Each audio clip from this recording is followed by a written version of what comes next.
श्री श्री राधा गोविंद यांच्या चरणी साष्टांग दंडवत करून आपण त्यांचे आशीर्वाद घेऊया. श्री श्रीला प्रभुपाद यांना सादर वंदन, त्यांचे आशीर्वाद घेऊया. आणि ही अशी छोटी मूर्ती आहे जी सनातन गोस्वामीची खूप सुंदर कथा आहे. वृंदावनामध्ये ही मूर्ती आहे. रमण गोपाळ याचं काहीतरी नाव आहे. राधा रमण असं ते की मला वाटतं श्रीनाथजींची आहे. आणि असंच ते राधारमणांचं पण आहे.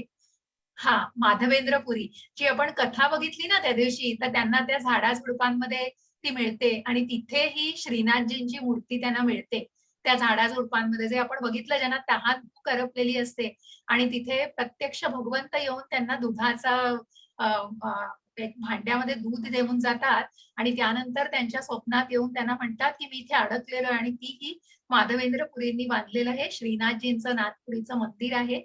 आणि अशी ही कथा आहे. म्हणजे प्रत्येक याला आपण म्हणतो ना की सुंदर अशा या कथा आहेत. प्रत्येक जे आपण कृष्णाच्या पुस्तकामध्ये सुद्धा 5 टाइम्स म्हणतात, कृष्णाच्या सगळ्या गोष्टी, बालपणीच्या सगळ्या बाललीला खूप सुरेख सुरेख आहेत. त्याप्रमाणे या सनातन गोस्वामी, रूप गोस्वामी, जीव गोस्वामी, गोपाल भट्ट गोस्वामी असे हे 6 गोस्वामी जे आहेत ते अत्यंत म्हणजे आपण काल बघितलं ना की डिवोशनल, जे पूर्णपणे आत्मनिवेदनम, ज्या 9 सेवा आपण भक्तीच्या बघितल्या की श्रवणम कीर्तनम, जी सर्वात महत्वाची सेवा आहे, श्रवणम कीर्तनम स्मरणम अर्चनम वंदनम पाथ्य पूजनम साख्यम दास्यम आत्मनिवेदनम, की भगवंताला पूर्ण शरण गेलेले आहे. आणि म्हणून हे गोस्वामी जे आपल्या सेन्सेसचे म्हणजे आपल्या इंद्रियांचे नियंत्रक असल्याचे, म्हणून त्यांचं स्वामित्व आहे त्यांच्यावरती त्यांनी कंट्रोल मिळवलेला आहे, नियंत्रण मिळवलेलं आहे, असे हे गोस्वामी त्यांच्या पदवी, जे चैतन्य महाप्रभूंनी त्याला या पदवी दिल्या होत्या. आणि त्यांच्या काळात म्हणजे गोस्वामींनी नंतर ह्या अनेक मी म्हटलं ना, जसं जीव गोस्वामींना सनातन गोस्वामींनी म्हणजे ही पुस्तकं लिहिलेली आहेत आणि त्यांना नेक्टर ऑफ इन्स्ट्रक्शन्स म्हणजे असं त्यांचं उपदेशांमृत म्हणून आहे. आणि त्या उपदेशांमृतामधून त्यांनी जीव गोस्वामींना पूर्णपणे उपदेश दिलेला आहे. ते सुद्धा भक्तीविषय खूप सुंदर आहे. हे nectar of devotion, nectar of इतकं सुंदर आहे की त्याच्यातले अध्याय म्हणजे त्याच्यातले मंत्र आहेत, एक एक मंत्रावरती सगळं निरूपण आहे. पण खूप सुरेख आहे ती पुस्तकं. पुढच्या टप्प्यांवर तुम्हाला निश्चित याची एक प्रकारची गोडी वाटेल आणि तुम्ही निश्चित पुढच्या टप्प्यावरती त्याचा अभ्यास करण्याची तुम्हाला इच्छा असेल. असा हा आपण 11वा अध्याय काल संपलेला आहे, जिथे आपल्याला थोडं माताजी आपण सगळ्यांना म्यूट करूया कारण आवाज खूप येतो. मी करते हा, 1 मिनिट. ठीक आहे माताजी, कोणाला जर वाचायचं असेल तर तुम्ही विचारून त्यांना हात वर करायला सांगा, आणि ज्यांची इच्छा असेल त्यांना टर्न बाय टर्न तुम्ही पण वाचा, आणि कोणाची इच्छा असेल तर त्यांना तुम्ही द्या माताजी. हो हो चालेल माताजी. ठीक आहे. हरे कृष्ण. धन्यवाद माताजी. हरे कृष्ण. तर असा हा 11वा अध्याय आपण विश्वरूप दर्शन बघितलेलं आहे भगवंतांचं, ज्यांच्या इच्छेनी म्हणजे अर्जुनाने जी विनंती केली आहे भगवंतांना की मला तुझं विश्वरूप बघण्याची इच्छा आहे, आणि मग त्याची कारणं मी तुम्हाला जशी सांगितली. कशासाठी ही विनंती केली, कुठलीही शंका भगवंतांच्या बद्दल मनामध्ये नव्हती अर्जुनाच्या, परंतु ज्या लोकांना या मायावादी आणि या सगळ्या छल कपट अशा या सगळ्या भौतिक जगामध्ये जे स्वतःला अगदी गॉडली म्हणजे स्वतःला दैवी स्वरूप असल्याचं आणि आम्ही देव आहोत, मग तुम्ही हे विश्वरूप दाखवा. आणि हाच कुठेतरी हा उपदेश आणि हे कुठेतरी ज्ञान भगवंतांनी हे दर्शन दाखवून की ज्याचं बघून आणि जे अतिशय अद्भुत विराट असं रूप की ज्याच्यामध्ये अनेक ब्रह्मांड आणि अनेक ग्रहांचा आपण समावेश बघितला, अनेक देवी देवतांचा समावेश बघितला की जिथे ब्रह्मा प्रत्यक्ष शिव हे सुद्धा भगवंतांमध्ये समावलेले आहेत आणि तिथूनच त्यांची उत्पत्ती. की अशा प्रकारे आपण सर्व अशा चराचराला एका ठिकाणी बघितलेलं आहे. जसं परवाच्या अध्यायामध्ये आपण विभूती बघितल्या, भगवंतांना कुठे स्मरायचं आहे आणि त्यांच्या अभिव्यक्ती, सूचक अभिव्यक्ती बघितल्या, जिथे भगवंत म्हणतायत की एका अंशातून म्हणजे परमात्म्याचा अंश आपण आहोत आणि या एका अंशामधून मी सगळं विश्व व्यापलेलं आहे. तिथे या विभूती मी तुला किती सांगणार अशा या विश्वाला, कारण प्रत्यक्ष भगवंत हे त्यांच्या मुखकमलातून सांगतायत. कारण अर्जुनाने हे कबूल केलेलं आहे की तुम्ही पुरुषोत्तम आहात, तुम्ही परमतत्व आहात. आणि याची पूर्णपणे अर्जुनाला आता खात्री पटलेली आहे. आणि कुठेतरी जेव्हा त्या भक्ताला पूर्णपणे तो कन्व्हिन्स होतो, कुठेतरी त्याची खात्री पटते, तेव्हाच तो कृष्णाला जेव्हा विनंती करतोय, कृष्ण कुठलंही लादत नाहीये ज्ञान त्याच्यावरती, त्याच्या प्रश्नांना उत्तर देतोय, त्याच्या मनात शंका नाहीये. त्यांनी भगवंतांना गुरु मानलेलं आहे आणि अत्यंत हा बोनाफाईड स्पिरिच्युअल मास्टर कसे असतात, की एक उत्तम गुरु आणि त्या गुरुकडून सगळं भगवंतांकडून ते ज्ञान संपादन करतायत अर्जुन. आणि म्हणूनच ते आपल्याला जाणून घेताना निश्चित प्रत्येक अध्यायामध्ये, जसं आपण दुसऱ्या अध्यायापासून हे उपदेशामृताला, या उपदेशाला आपण सुरुवात केली आहे, जो खजिना भगवंतांनी दुसऱ्या अध्यायापासून हा उपदेशाचा उघडलेला आहे आणि तो अजूनही 18व्या अध्यायापर्यंत तसाच अविरत चालू राहणार आहे. कारण अर्जुनाचे प्रश्न जिथे संपत नाही तिथे भगवंतांचं ज्ञान अजिबात संपणार नाही आणि हे ज्ञान आपल्याला घेत राहायचंय. इतकं सुंदर आणि इतकं हे प्रॅक्टिकल, इतकं भौतिक जगाला कुठेतरी कशा प्रकारे तुम्ही संघर्षांना, आणि तुम्हाला प्रत्येक या श्लोकामधून इतकी त्याची तंतोतंत तुम्हाला उत्तरं मिळतात की तुम्ही निश्चित त्याचं निरूपण, त्याचं तात्पर्य परत परत वाचा. म्हणून मी तेच की मी इथे खूप कमी तात्पर्य संदर्भात, कारण कालच्या अध्यायामध्ये तरी आपण बरंचसं जे बोल्ड मध्ये होतं, कारण ते घेण्याचा प्रत्येक अध्यायामध्ये प्रयत्न असतो, पण काही अध्यायांमध्ये बऱ्याच कथा आहेत. आता आजच्या भक्तीच्या अध्यायामध्ये बऱ्याच कथा आहेत ज्याच्या स्वरूपामधून, ज्याच्या मार्फत तुम्हाला ते कुठेतरी त्या भक्तीबद्दल सांगितलं जातं. आणि म्हणून प्रयत्न हाच असतो की तो पूर्ण संवाद तुमच्यापर्यंत पोहोचावा. परंतु कुठेतरी वेळेच्या अभावी जर ते पूर्णपणे शक्य नाही झालं तरी प्रत्येकाने ते तात्पर्य अगदी आवर्जून वाचावं. आवर्जून या शब्दावर मुद्दाम मी अंडरलाईन करीन, कारण की ते आवर्जून वाचल्यावर तुम्हाला तो अध्याय पूर्णपणे कळेल. आणि मगच तुम्ही जे क्विज सोडवता की तुम्ही न बघता सुद्धा, मग ते कुठेतरी स्वतःनी केलेलं चिंतन आहे. कुणाला प्रूव्ह नाही करायचं, आपल्याला कुठली परीक्षा लिहायला लावायची नाहीये. हे तुम्ही जे क्विज सोडवता हे पण तुम्हाला बांधील नाहीये, पण कुठेतरी तुम्ही जे ज्ञान घेताय ते ज्ञान किती आत्मसात केलंय आणि किती स्वतःमध्ये तुम्ही सामावून घेतलेलं आहे, किती जाणण्याचा ते प्रयत्न केलाय, हे बघणं महत्वाचं आहे. मला वाटतं तेवढंच एक उद्दिष्ट आहे त्याचं. आणि असं हे विश्वरूप दर्शन भगवंतांनी अर्जुनाला दाखवलेलं आहे. मग त्या विश्वरूप दर्शनामध्ये भगवंतांनी कशासाठी तुला मी हे दाखवलंय, कारण 4-5 गोष्टींचं, ज्या सगळ्याचं भगवंतांनी उलगडा केलेला आहे की तुला भविष्यामध्ये दिसणाऱ्या सुरुवात सगळ्या गोष्टी मी तुला याच्यामध्ये दाखवतोय आणि तुला या चराचराचं पूर्ण दर्शन होणार आहे, ज्यामध्ये फक्त पांडव या युद्धामध्ये राहणार आहेत आणि बाकी सगळ्यांचा मृत्यू होणार आहे. जे भगवंतांच्या तोंडामध्ये, ज्या विश्वरूपामध्ये सगळे उड्या मारत असतात पटापट, मग ज्याच्यामध्ये पांडवांच्या बाजूचे सुद्धा जे काही योद्धे आहेत ते सुद्धा बलिदान देत असतात आणि कौरवांकडचा पूर्ण पराभव होत असतो, की जिथे प्रत्यक्ष भीष्म, पितामह भीष्म, जिथे द्रोणाचार्य, गुरु द्रोणाचार्य आणि अनेक योद्धे, अनेक आप्त, की ज्यांना मनात इच्छा नसूनही त्यांनी दुर्योधनाची कुठेतरी अधर्माची साथ दिलेली आहे, परंतु त्यांना मृत्यू पत्करावा लागलेला आहे. आणि म्हणूनच कृष्ण म्हणतात तू फक्त निमित्त आहेस, तू उठ, तू निश्चयाने उठ, युद्ध कर आणि या युद्धामध्ये विजय प्राप्त कर. हा विजय तुझाच आहे, ज्या विजयाची कारण आपण दुसऱ्याच अध्यायामध्ये बघितलेली आहेत, 9 कारणं बघितलेली आहेत. आणि म्हणूनच तू हे युद्ध कर आणि तुला हे युद्ध करायचंय, कारण मी या सगळ्यांना आधीच मारलेलं आहे, तू फक्त निमित्त आहे. डॉक्टरांच्या हातातलं जसं साधन असतं तसं तू माझ्या हातचं एक साधन, तू या भौतिक जगामध्ये त्यांना मारणारं फक्त एक निमित्त आहेस. आणि म्हणूनच तू निमित्त असलास तरी तू स्वतः युद्ध करून एक क्षत्रिय आहेस, आपला क्षत्रिय धर्म विसरू नकोस. आपलं कर्म, जिथे कर्म सांगताय, ज्ञान सगळं सांगताय, बुद्धियोग सगळं सांगतोय आणि जिथे प्रत्यक्ष भगवंत म्हणताय ज्या भक्तीच्या मार्फत, कारण तू ते मला अर्पण करतोयस, तू त्या भावनेने ते लढायचंयस. आणि म्हणूनच तुझी भावना किती महत्वाची आहे. तू ते मला अर्पण कर, ते कर्म करणार आहेस ते मला अर्पण कर आणि तुला हे युद्ध केलंच पाहिजे. परंतु आणि म्हणूनच जो काळ आहे, जो कशा प्रकारे अर्जुनाला कृष्णाने सांगितले, कारण प्रत्यक्ष काळ उभा आहे मग, आणि तो प्रत्यक्ष कौरवांचा काळ उभा आहे हा त्यांच्या समोर, की ज्यांना मृत्यू, मग ज्याला मृत्यूला कुठेही टाळता येणार नाहीये, कारण कुठेतरी त्या अधर्माला, कुठेतरी अधर्माची साथ दिलेली आहे आणि कुठेतरी त्या विनाशकाले विपरीत बुद्धी अशा या काळाला सुदर्शन चक्राने भगवंतांच्या काळाचं चलन होत असतं. आणि अशा या भगवंतांना जे प्रत्यक्ष काळ आहेत, मग ज्यांनी या कृष्ण भावनेला जाणलेलं, यांनी या परमतत्वाला या जगामध्ये जाणलेलं आहे, ते निश्चितच कुठेतरी काळाला थांबवू शकतात. म्हणजे कुठेतरी तिथे त्यांनी थांबवू, म्हणजे तुम्ही तिथे कुठेतरी स्वतःच्या त्या भौतिक बंधनातून कुठेतरी सोडवून घेण्याच्या मुक्तीच्या मार्गाला स्वतःला नेलेलं आहे. आणि म्हणूनच भगवंत म्हणतात की ज्यांच्यासाठी मी काळ आहे, ज्यांनी या परमतत्वाला पण जाणलेलं नाहीये, त्यांना कुठेतरी मग या सगळ्याचं भयभीत जे होत आहेत, जसं आपण बघितलं की या विश्वरूपाच्या दर्शनाने राक्षस आणि प्रत्यक्ष धृतराष्ट्र सुद्धा कसा भयभीत झाला होता, कारण मनामध्ये फक्त मत्सरी, द्वेषी, त्या आपल्या भावाच्या मुलांविरुद्ध कुठेतरी फक्त द्वेषी भावना मनामध्ये होती. आणि म्हणूनच या सगळ्या मत्सराचा कुठेतरी नाश होणार आहे, भय मनामध्ये आहे, कुठेतरी आपण जिंकणार आहोत की नाही, आपल्या मुलांना राज्य मिळेल की नाही, इतकंच फक्त मनामध्ये असतं त्या धृतराष्ट्राच्या. आणि म्हणूनच संजय प्रत्येक क्षणाची त्यांना अगदी यथोचित माहिती देत असतात, की ज्या संजयाला, ज्या देवी देवतांना आणि प्रत्यक्ष अर्जुनाला या विश्वरूपाचं दर्शन झालंय. पण ज्यांनी भयभीत झाला हो अर्जुन, ज्याने अर्जुनाची गात्र अगदी शिथिल झाली, की त्याला अगदी म्हणजे त्याला कुठेतरी त्याला भय वाटलं आणि कुठेतरी त्या अद्भुत अशा त्याला तृप्तता वाटली मनाला, परंतु त्याला मनामध्ये कुठेतरी तो अगदी सद्गदित झाला. आणि म्हणूनच त्याला ते रूप बघून भगवंतांना तो म्हणाला, की आता मला तुमच्या परमात्मा रूपाची आणि भगवान रूपाचं दर्शन घ्यायचंय. आणि मग त्याचं मन कुठेतरी स्थिरावलं. भगवंत म्हणाले, परंतु या रूपाला पाहण्यासाठी, या मनुष्य रूपाला, या भगवान रूपाला पाहण्यासाठी प्रत्यक्ष देवी देवता सुद्धा आसुसलेले असतात.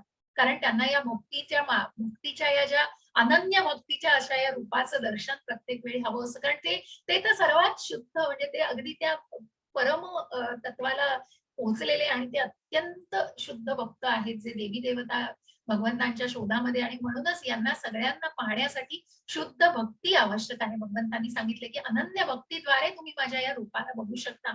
आणि मग त्याच मार्गावरती आपण कुठेतरी पुढच्या अध्यायाला जातोय. मग या भक्तीविषयी आज आपण या भक्तीच्या शेवटच्या टप्प्यावर आहोत, जिथे अर्जुनाला पहिल्यांदाच प्रश्न पडलेला आहे. मग कुठेतरी सुरुवात प्रत्येक अध्यायाची अर्जुनाच्या प्रश्नांत होती. अर्जुनाला कुठेही संशय नाहीये हो, अर्जुनाला कुठल्याही प्रकारचा, कारण अर्जुनाने मनुष्य रूपाचीच भगवंताला विनंती केलेली आहे. कारण मगच अर्जुनाचं मन कुठेतरी स्थिरावलेलं आहे. भगवंतांचं ते मनुष्य रूप, मोहक असं श्यामसुंदर रूप बघूनच अर्जुन कुठेतरी मनामधून इतका आनंदी झाला आणि त्याचं मन कुठेतरी शांत झालं. परंतु हे सगळं जरी असताना तरी पण कुठेतरी जेव्हा विश्वरूप भगवंतांनी दाखवलं, कुठेतरी विश्वरूपाचं दर्शन दिलं. आणि जसं मी म्हटलं, की हे विश्वरूप कुठेतरी ब्रह्मरूपाशी निगडीत आहे. मग हे कुठेतरी ब्रह्म म्हणजे कुठेतरी भगवंतांचं जे तेज आहे, त्या तेजाशी, त्या कुठेतरी त्या एफ्लुअन्स, कुठेतरी भगवंतांमधून येणारा प्रकाश त्याच्याशी निगडीत आहे. ते इतकं प्रखर आहे, की हजार सूर्य आकाशात त्यांचा उदय झाला तरी तितकं तेज, म्हणजे तितकं भगवंतांचं ते तेज आहे आणि तितकी प्रखरता आहे. म्हणून ते कुठेतरी त्या ब्रह्मरूपाशी निगडीत आहे. आणि म्हणूनच कुठेतरी अर्जुनाला हा प्रश्न पडलाय, की मग हे ब्रह्मरूप, हे जे निर्विकार रूप आहे, हे बरोबर आहे, म्हणजे याची पूजा करणारे बरोबर आहेत का मग तुझ्या मनुष्य रूपाची, तुझ्या श्यामसुंदर रूपाची जे पूजा करतात ती भक्ती बरोबर आहे? कोण श्रेष्ठ आहे याच्यापैकी, असं भगवंतांना ते विचारतायत. आणि मग भगवंतांनी त्याचं उत्तर देऊन या भक्तीच्या मार्गावरती अनेक ऑप्शन्स दिलेत आपल्याला, अनेक टप्पे दिले आहेत. भगवंतांनी सगळ्यामध्ये स्वीकारलंय हो. भगवंतांना काही असं नाहीये, की तुम्ही जसं मी म्हंटल, पत्रम पुष्पम फलम तोयम, ते तुम्ही भगवंतांना अर्पण केलं तरी भगवंत त्याचा स्वीकार करतात. आणि अशाच प्रकारे ही भक्ती, मग भक्ती कशा प्रकारे आध्यात्मिक मार्गावर तुमची प्रगती साधू शकता आणि तुम्ही त्या भगवंतांच्या भक्तीमध्ये स्वतःला लीन करू शकता, ह्या टप्प्यांवरती आपल्याला बघायचंय. आणि मग कृष्णाला प्रिय असलेले असा कोण प्रिय आहे, असा कोण भक्त आहे आणि असा कुठला गुण असलेली व्यक्ती आहे जी भगवंतांना अत्यंत प्रिय आहे. आणि मग जे भगवंतांना प्रिय आहेत आणि भगवंत त्यांना प्रिय आहेत, असे कुठले गुण आहेत ते आपल्याला जाणून घ्यायचंय. आपण पुढे जातोय पहिल्या श्लोकावरती. अर्जुन उवाच एवं सततयुक्ताये भक्तास्त्वां पर्युपासते ये चाप्यक्षरं व्यक्तं तेषां के योगवित्तमाः. हरे कृष्ण माताजी. हरे कृष्ण. अर्जुनाने विचारले, कोणते अधिक परिपूर्ण मानले जाते, जे तुमच्या भक्ती सेवेत योग्यरित्या व्यक्त आहेत की जे अव्यक्त ब्रह्माची पूजा करतात ते अव्यक्त आहेत? हरे कृष्ण. हरे कृष्ण. मग तुझ्या व्यक्त जीवाची, म्हणजे तुझ्या ज्या भक्ती सेवेमध्ये आणि तुझ्या भक्तीच्या या मनमोहक अशा श्यामसुंदर मनुष्य रूपाची जे पूजा करतात आणि तुमची भक्ती सेवा करतात, ते श्रेष्ठ आहेत का मग तुझ्या अव्यक्त ब्रह्माची पूजा करणारे श्रेष्ठ आहेत?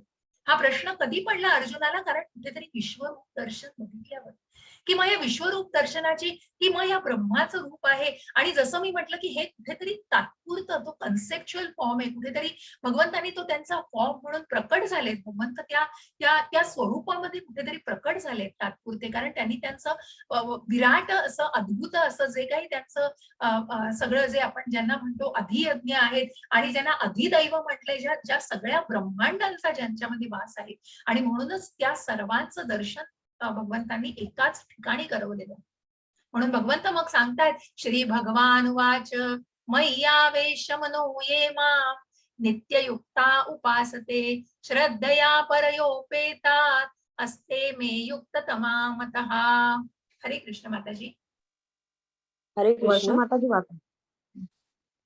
धन्य भगवान म्हणाले, ज्याचे मन माझ्या वैयक्तिक स्वरूपावर स्थिर आहे, नेहमी महान आणि दिव्य श्रद्धेने माझी उपासना करण्यात मस्त आहे, मग्न आहे, तो मी सर्वात परिपूर्ण मानतो. हरे कृष्ण माताजी.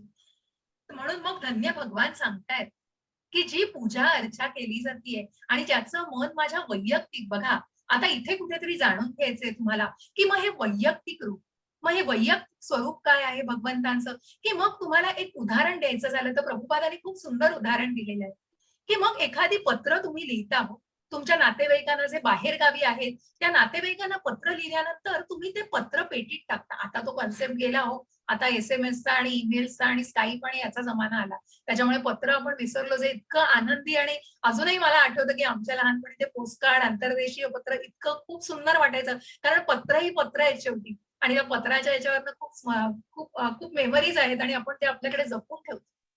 आणि मग ते या डिजिटल याच्यामध्ये नाही होत, त्याच्याशी कुठे तुलना नाहीये त्याची.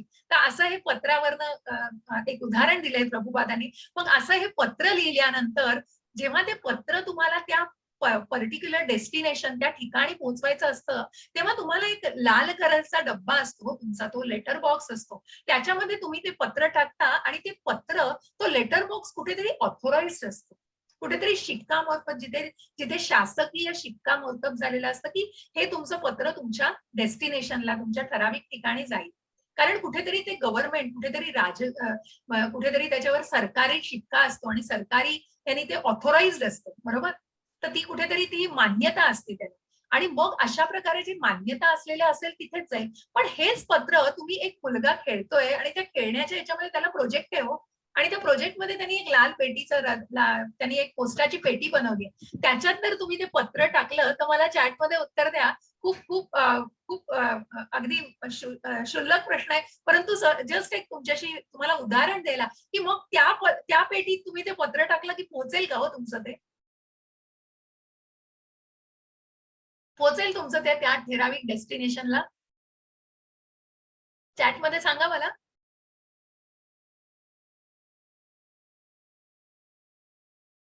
हरे कृष्णा. खूप सोपा प्रश्न आहे हो, त्याचं अगदी सोपं उत्तर आहे. सांगितलं काही हरकत नाही, तुम्ही तुमचे फक्त मला कळू दे की फक्त एवढंच विचारायचंय की ते पत्र पोहोचेल का. नाही माताजी, नाही पोहोचणार हो. अश्विनी माताजींनी सांगितले, कारण कुठेतरी त्याला ऑथॉरिटी नाहीये. बघा स्वाती माताजी, जाणून घ्यायचा प्रयत्न करा का पोहोचणार नाही वर्षा, बरोबर. धन्यवाद.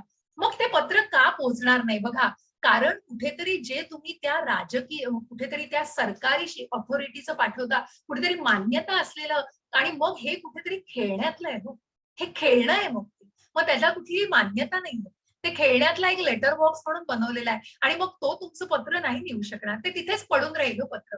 सांगण्याचा उद्देश काय, आणि म्हणूनच ही जी या ज्या व्यक्त रूपाला भगवंतांच्या जाणलं जातं, त्याला आपण अर्च्य विग्रह म्हणतो. ज्या मूर्ती पूजेला केलं जातं, ज्या मूर्तीची पूजा केली जाते, मग त्याच्यामध्ये प्रत्यक्ष प्राणप्रतिष्ठा केली जाते.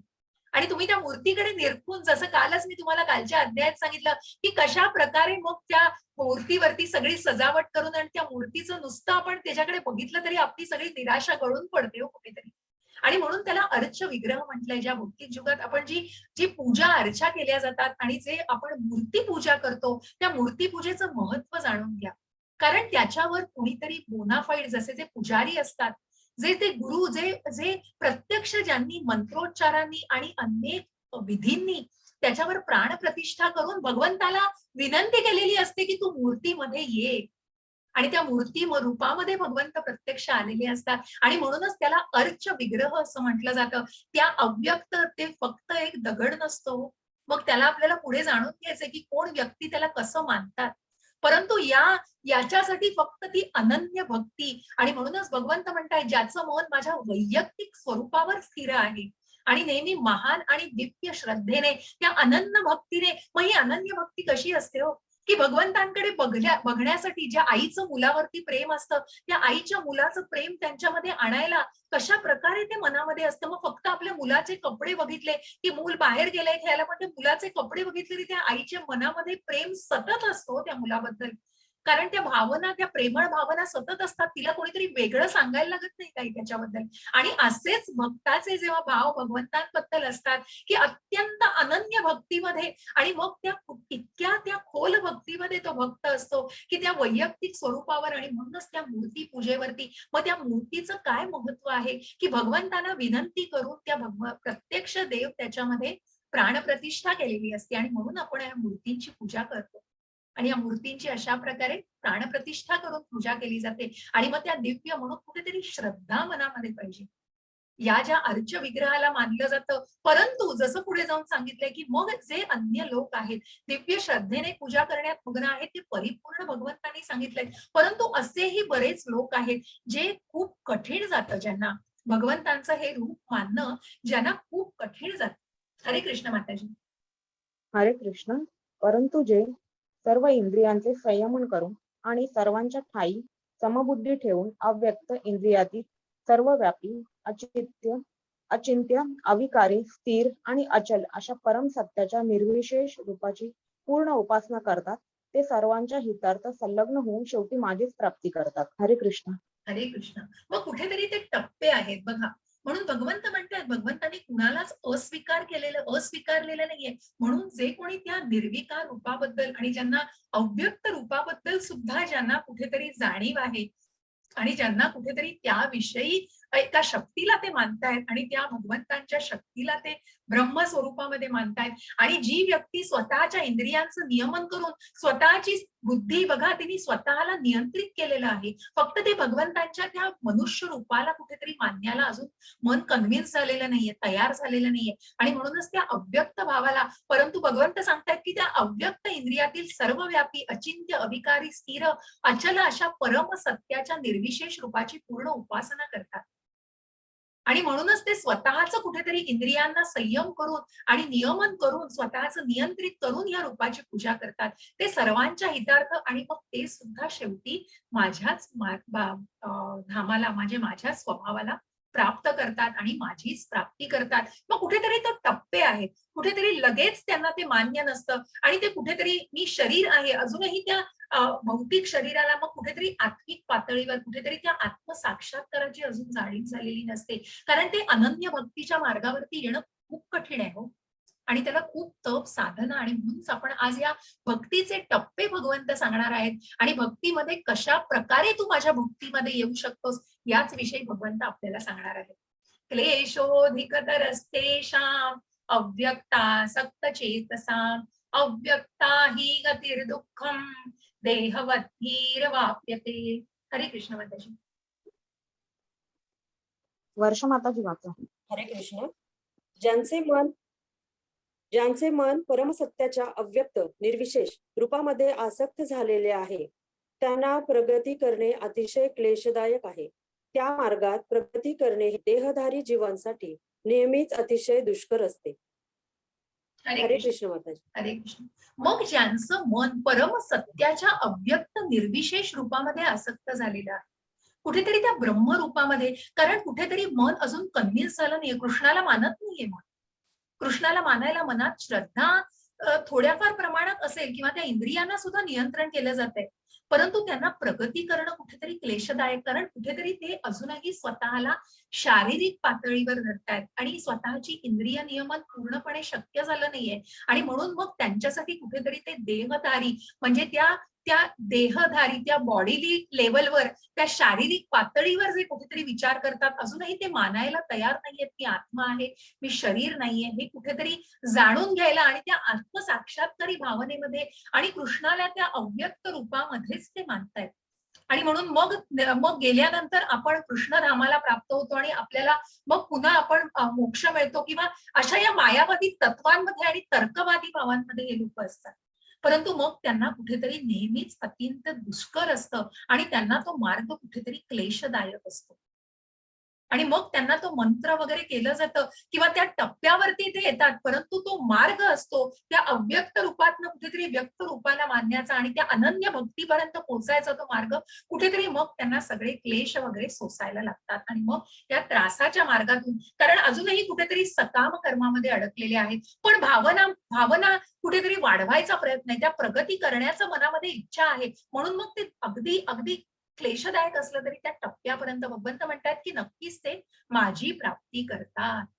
ये तू सर्वाणि कर्माणि मयि संन्ययस्य तत्परः अनन्येनैव योगेन मां ध्यायन्त उपासते तेषामहं समुद्धर्ता मृत्यु संसार सागरात् भवामि न चिरात् पार्थ मय्यावेशित चेतसाम्. हरे कृष्ण माताजी.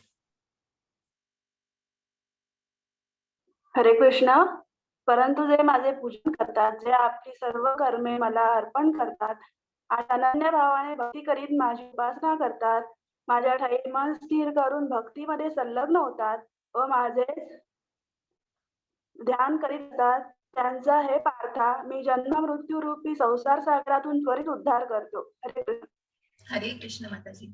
आणि म्हणूनच भगवंत म्हणतायत की ज्या महासागरातून आपण हे त्या दिवशी बघितलं की भगवंत आहेत ज्या महासागरामध्ये गटांगळ्या या भौतिक जगामध्ये या बंधनांमध्ये अडकून कुठेतरी फक्त त्या गटांगळ्या आणि मग जन्म मृत्यू जरा व्याधीच्या या दुःखालयामध्ये कुठेतरी अडकलेले जे असतात त्यांना निश्चितच तरुण जाता येतं, त्यांना तो महासागर निश्चितच पार करता येतो, परंतु त्याच्यासाठी भगवंतांना जाणणं, त्या व्यक्त रूपामध्ये जाणणं आणि कुठेतरी त्या परमतत्वाला जाणणं, जो आपली सर्व कर्म भगवंतांना अर्पण करतो, ज्या निष्काम भक्तीद्वारे आणि कुठेतरी मग अनन्य भक्ती, साधना भक्ती आणि निष्काम भक्ती अशा आपल्याला टप्पे बघायचे. आणि मग ही अनन्य भक्ती, या अनन्य भक्तीमध्ये जो माझी उपासना करतो माझ्या ठाई ते मन स्थिर केलं जातं. आणि मग मन बुद्धी, या मन बुद्धी बघा, आत्मा बुद्धी आणि मन आणि ती इंद्रिय असं सगळ्यांची संलग्नता आपण बघितली. मग कुठेतरी त्या इंद्रियांना नियंत्रण करून मन आणि बुद्धी हे कुठेतरी परमात्म्याशी संलग्न केले जातात. त्या आत्मा हा परमात्म्याचा अंश हे कुठेतरी जाणलं जाऊन त्या परमात्म्याच्या स्वभावाची प्राप्ती करण्याचा प्रयत्न केला जातो आणि म्हणूनच ती अनन्य भक्ती केली जाते भगवंतांवर. माझ्या ठाई मन स्थिर करून भक्तीमध्ये संलग्न होतात आणि माझेच ध्यान करतात, त्यांचा हे पार्था मी या जन्मरूपी सागरातून उद्धार करतो. मय्येव मन आधस्त्व मयि बुद्धिं निवेशय निवसिष्यसि मय्येव अत ऊर्ध्वं न संशयः. हरे कृष्ण माताजी. हरे कृष्ण. माझ्यावर म्हणजेच पुरुषोत्तम भगवंतावर तुझे मन स्थिर कर आणि आपली बुद्धी म्हणजेच गुंतवून माझ्या ठाई युक्त कर. अशा रीतीने तू निसंदेह सदैव माझ्याच मध्ये वास करशील. हरे कृष्ण. हरे कृष्ण. आणि म्हणूनच तू मन स्थिर कर, जे भगवंत म्हणतायत या अनन्य भक्तीचं उदाहरण दिलेलं आहे. आणि जे व्यक्त रूपाला बघा, म्हणून त्या व्यक्त रूपाला जाणणं ही अनन्य भक्ती इथे कोपऱ्यावर लिहिलंय की कशा प्रकारची भक्ती आहे. मग भक्तीचे टप्पे भगवंत यांनी इथे सांगितलेत.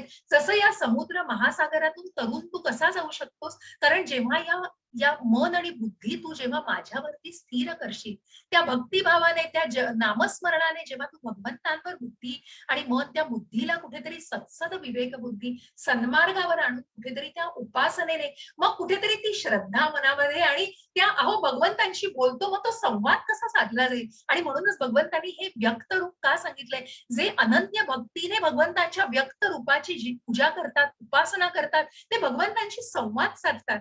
कारण जर ते मनुष्य रूप, जर ते फॉर्मलेस असेल तर त्याच्याशी संबंध कसा प्रस्थापित केला जाईल.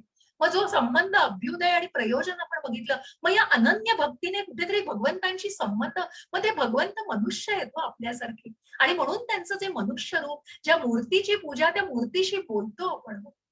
आणि म्हणूनच ते कुठेतरी व्यक्त रूप, त्या पर्सनल फॉर्म आणि त्या फॉर्मला जाणणं आणि त्या तत्वाला जाणणं, त्या भगवंतांच्या रूपाला, त्या अव्यक्त रूपाला, त्या भगवान रूपाला जाणणं हे कसं गरजेचं आहे. मग अनेक जण जे कुठेतरी ठामपणे सांगतात, नाही आम्ही देव आहोत आणि आम्हाला हे मान्यच नाहीये, निर्विकार आहे हे रूप आणि हे फक्त सगळ्या इच्छेने जग तयार झालेलं आहे आणि कुणाचंही याच्यात अस्तित्व नाही. मग असे बरेच तर्क केले जातात. मग प्रभुपादांचे एक जे गुरु आहेत ज्यांचं नाव आहे भक्ती सिद्धांत दामोदर गोस्वामी महाराज होते.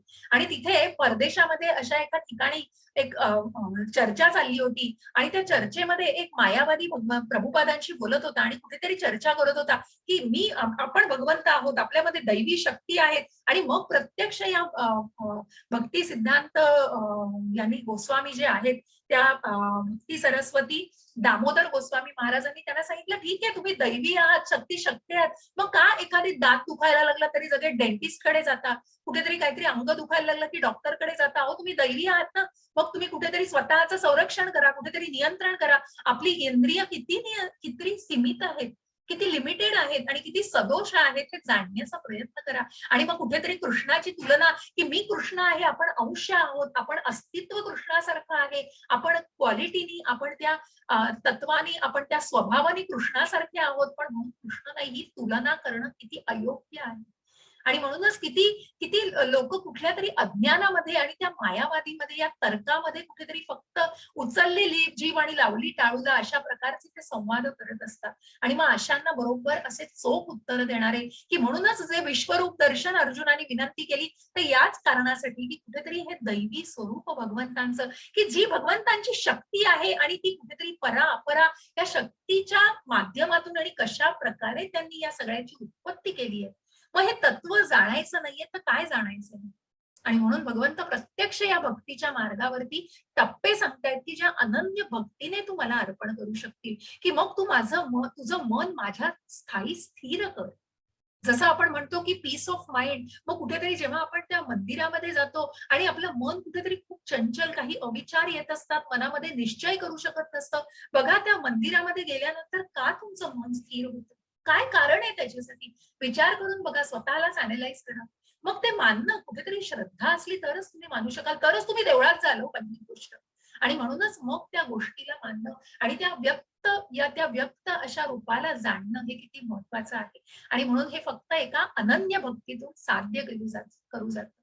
परंतु जे माझे पूजन करतात, जे आपली कर्मे आपल्याला अर्पण करतात, मग आपल्याला याच्याद्वारे जाणायचं आहे की आपण अनन्य भक्ती जाणलीये. आणि मग त्याच्याद्वारे पुढे जाऊन आपल्याला म्हणायचंय जी अनन्य भक्ती भगवंतांनी सांगितलं जसं की महासागरातून तरुण जायला, मग त्या अनन्य भक्तीचे की माझ्यावरती तुझं मन स्थिर कर, हे पुरुषोत्तम भगवंतांवर, या पुरुषोत्तमावर, या परम तत्वावर कुठेतरी मन स्थिर करायचंय. आणि म्हणून हे सगळे गोपी बघा, गोपीजन बसलेले भगवंतांचे, जे सवंगडी ज्या भगवंतांच्या अवीट प्रेमामध्ये अगदी त्यांना सगळ्यात जे जवळ वृंदावनवासी आणि गोपी ज्या भगवंतांच्या अगदी म्हणतात ना की ज्यांना एक्झॉल्टेड डिव्होटीज, की अगदी शुद्ध भक्त आणि जे भगवंतांच्या पूर्णपणे रूपामध्ये विलीन होतात, मग त्यांचं अस्तित्व जरी वेगळं असलं तरी त्या भगवंतांच्या स्वभावाची कुठेतरी प्राप्ती करण्याचा प्रयत्न करतात. आणि म्हणून तुझं मन आणि बुद्धी माझ्या ठाई युक्त कर, अशा रीतीने निस्संदेह तू माझ्यामध्ये वास करशील. या अनन्य भक्तीनेच ते साधता येतं.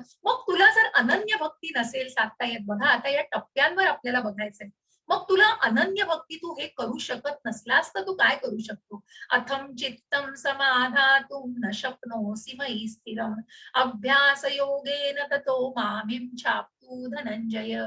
हरे कृष्ण माताजी. हरे कृष्ण.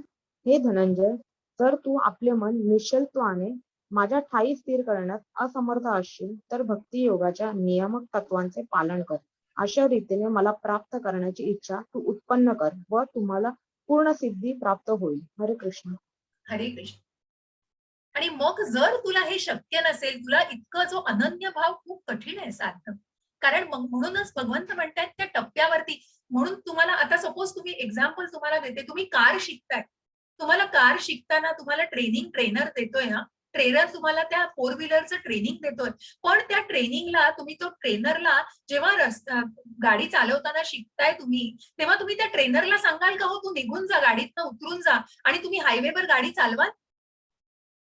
सांगा, मला उत्तर द्या. तुम्ही त्या काहीही न शिकता तुम्ही गाडी चालवाल हायवेवर? नाही चालवणार.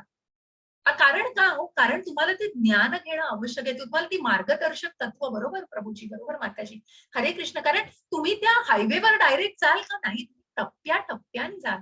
मग तुम्हाला तो जो ट्रेनर आहे, तो तुमचा गुरु, तुमचे शिक्षक आहेत, ते तुम्हाला सांगतील की कशा प्रकारे तुम्हाला मिरर कुठे असतो, तुम्ही दोन्ही मिरर ऍडजस्ट करा, सेंट्रल मिरर ऍडजस्ट करा. मग तुम्हाला गाडी कुठल्या टोकाला बघायचंय, तुम्हाला जाताना कुठल्या दिशेला बघत कुठले नियम आहेत मग ते कळायला. मग ऍक्सिलेटर काय, ब्रेक काय, क्लच काय, या सगळ्याची माहिती तो तुम्हाला ट्रेनर देतो. आणि त्याच प्रकारे म्हणून या उत्तम गुरुकडून, म्हणून त्या बोनाफाईड स्पिरिच्युअल मास्टर की ज्या एका उत्तम गुरुची उत्तम अधिकारी, की ज्याने शुद्ध तत्वाने, शुद्ध भावनेने भगवंताला जाणलेलं आहे, त्याच्या भक्तीमध्ये, अनन्य भक्तीने स्वतःला त्या भक्तीमध्ये गुंतवलेलं आहे आणि भक्तीमध्ये विलीन केलेलं आहे, अशा गुरूंकडून ते तुम्ही जाणू शकता. आणि म्हणून तुम्हाला टप्प्याटप्प्याने जाण्यासाठी भगवंत म्हणतायत की ते नियम जाणून घ्या.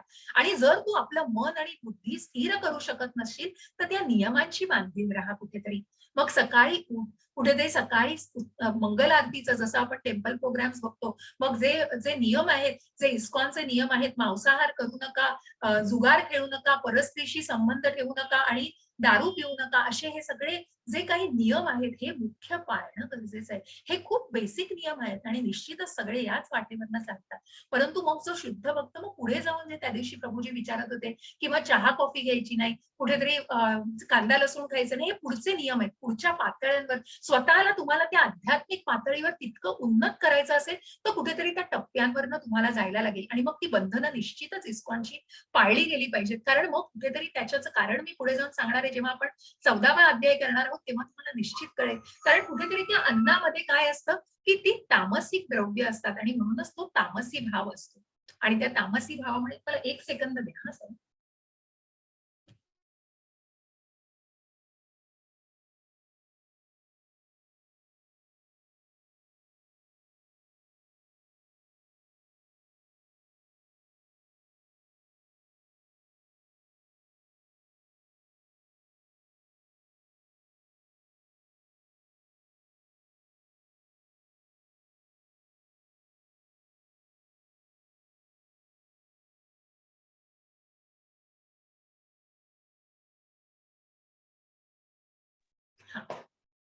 तर कशा प्रकारे तू आपलं मन बुद्धी स्थिर करू शकत नसशील तर निश्चित या नियमांचं पालन कर. आणि मग अशा रीतीने तू मला प्राप्त करण्याची इच्छा उत्पन्न करशील.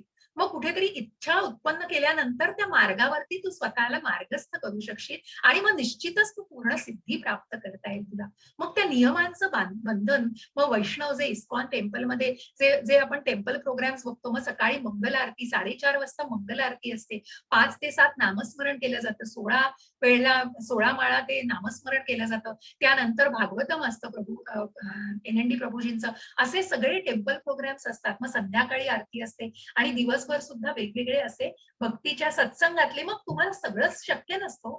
आता कोणाला भागवतम म्हणून या युट्यूबची किती छान सोय झाली, रेकॉर्डिंग पाठवली जातात. इव्हन माझे अध्याय का रेकॉर्डिंग पाठवली जातात, तुम्ही प्रत्यक्ष यावं ही अगदी तळमळीने इच्छा असते. परंतु एखाद्याला काही कारणाने जमलं नाही, काही 1-2 जणांचे मला फोन आले, मग ठीक आहे तुम्हाला, परंतु तुम्ही प्रत्यक्ष येऊन हा जो संवाद आपण साधतो आणि जे असतं ते त्याचं महत्व वेगळं आहे. आणि म्हणून परंतु या टप्प्यावरती तुला जर तुझं मन बुद्धी एकत्र करता येत नसेल, एकजीव आणि पूर्णपणे संलग्न करता येत नसेल तर कुठेतरी तू या नियमांचं पालन कर.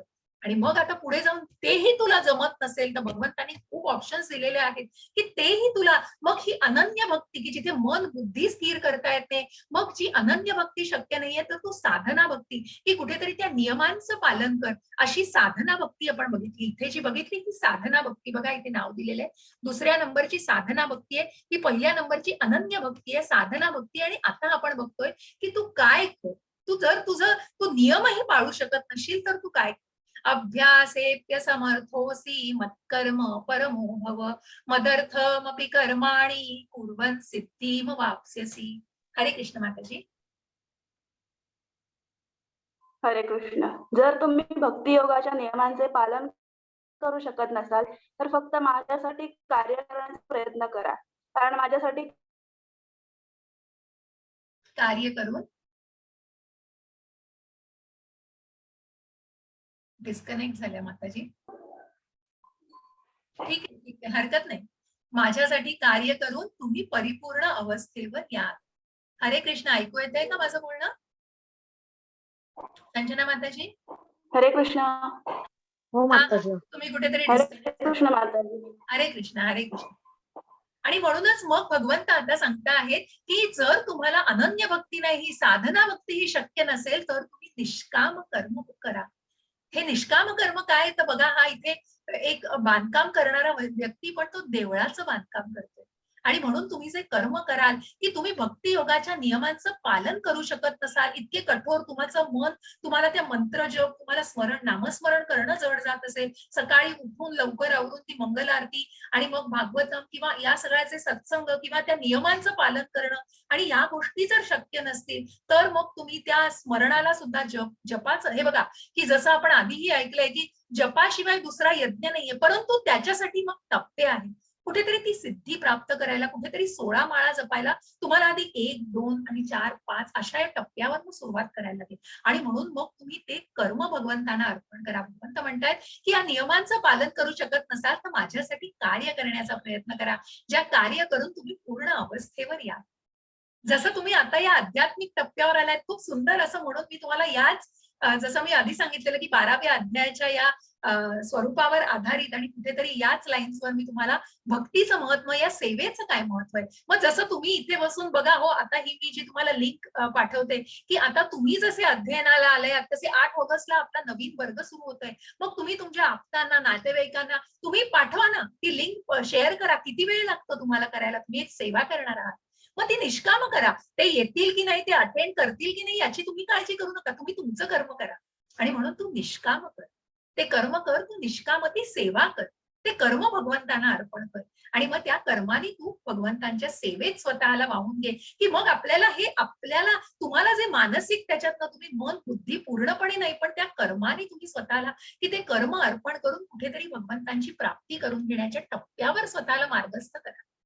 यत् करोषि यद आशनासी यज्जुहासि दान ददासि यत् तपस्यासि कौन्तेय तत्मदत् पुरुषवार्पणम्.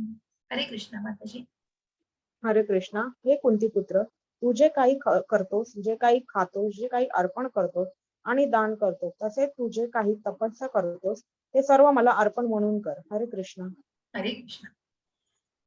आणि मग तू जर हे करत नसलास, आता तू कर्म तुझं अर्पण करायला सांगितलं, तुला अनन्य भक्ती जमली नाही तर तू साधना भक्ती कर.